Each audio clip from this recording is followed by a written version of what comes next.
ഐക്യമെന്ന തിരിച്ചറിവ് സൃഷ്ടിക്കേണ്ടവർക്ക് ഉണ്ടാകണം. അതുകൊണ്ട് തന്നെ കല കൈകാര്യം ചെയ്യുന്നവർക്കും കൃത്യമായ ബോധ്യമുണ്ടാകണം. താൻ ചെയ്യുന്നത് കലയാണ്, അതിനൊരു സമൂഹത്തോടുള്ള ഉത്തരവാദിത്തമുണ്ട്, സമൂഹത്തോട് പ്രതിബദ്ധതയുണ്ട് എന്ന തികഞ്ഞ ഉത്തരവാദിത്തത്തിലാകണം അത് സൃഷ്ടിക്കേണ്ടത്.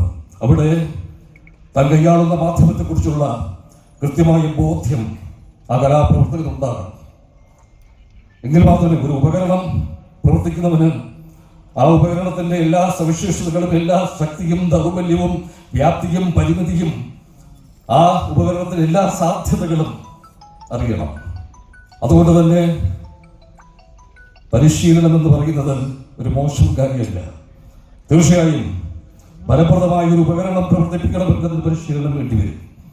പരിശീലനം എന്ന് പറയുന്നത് ഇൻസ്റ്റിറ്റ്യൂട്ടിൽ പോയി പഠിക്കുന്നത് മാത്രമല്ലല്ലോ. പരിശീലനം എന്ന് പറയുന്നത് അതിനെക്കുറിച്ചുള്ള ഒരു ധാരണ ഉണ്ടാക്കിയെടുക്കുകയാണ്. അതിപ്പോൾ സിനിമയിൽ പ്രവർത്തിക്കുന്നവർ വലിയ സംവിധായകരുടെ കീഴിൽ എത്രയോ വർഷങ്ങളോളം അസിസ്റ്റന്റായി ഇതൊക്കെ നിന്ന് സിനിമയെക്കുറിച്ച് പഠിച്ചിട്ട് സിനിമ ചെയ്യുന്നു. അതൊരു പരിശീലനമാണ്. ആ പരിശീലനം വേണമെന്നാണ് ഞാൻ പറയുന്നത്. അപ്പൊ അത് ഇൻസ്റ്റിറ്റ്യൂട്ടിൽ തന്നെ പോകണമെന്നില്ല. ഇപ്പൊ ചലച്ചിത്ര അക്കാദമി തന്നെ സാങ്കേതിക മേഖലയിൽ വനിതകളുടെ ഒരു സാന്നിധ്യം കുറവാണ് എന്ന് കണ്ടിട്ട് വനിതകൾക്ക് കഴിഞ്ഞ ദിവസങ്ങളിൽ 2 ഘട്ടങ്ങളിലായിട്ട് തൊഴിൽ പരിശീലനം നൽകിയതാണ്. സിനിമ കല മാത്രമല്ല, അത് സാങ്കേതിക വിദ്യയുടെ, പ്രത്യേകിച്ച് നിമിഷം മാറിക്കൊണ്ടിരിക്കുന്ന സാങ്കേതിക വിദ്യയുടെ കല കൂടിയാണ്. ആ സാങ്കേതിക വിദ്യയെ കുറിച്ച് അറിയണം.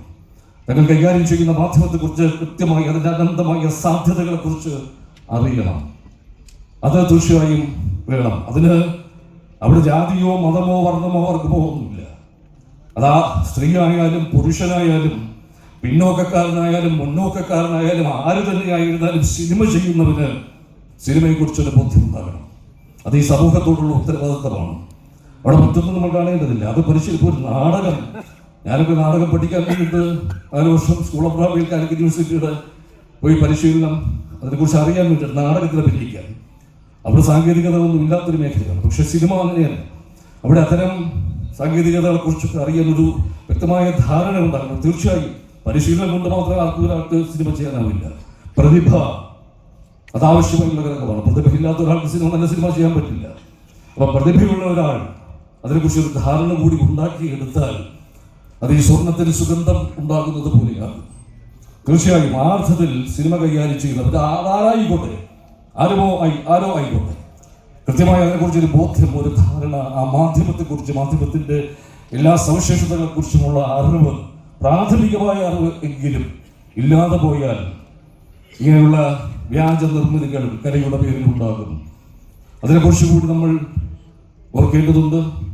ഇത് ഒരു സാംസ്കാരിക പ്രതിരോധത്തിന്റെ കൂടി വേദിയാണ്. ആ അർത്ഥത്തിൽ